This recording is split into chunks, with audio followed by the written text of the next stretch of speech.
lii di Akhenaton lii di Guigui xam nga dama ne yàqkat lañ ñoom ñoo tax ñu naan ñoo tax tey jii même ñi nga xam ne nii ànduñoo ak Pastef di saaga Pastef duñu ay élément Pastef bokkuñu Pastef c'est-à-dire il faut que loolu tamit sénégalais yi xam ko lii di Guigui lii di Akhenaton xëy na nee nañu bëgg nañu Ousmane Sonko mais bokkuñu Pastef boo bokkul nag ci parti politique toog fee di saaga ndey di def ay affaire su ko defee ñi toog fii naan waa Pastef yi dañoo mën a saaga xanaa xam ne ñooñu lu ñuy yàq ci deru Pastef dafa bari parce que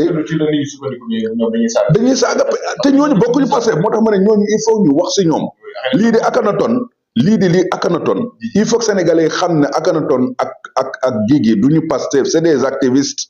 même bu nekkee nee nañ sopp nañ Ousmane Sonko bokkuñu Pastef léegi nag loolu mooy indi tey Sénégal ku toog di saaga fële ñu ne la carrément waa Pastef yi nekk bitim réew mais ñaan ñooñu la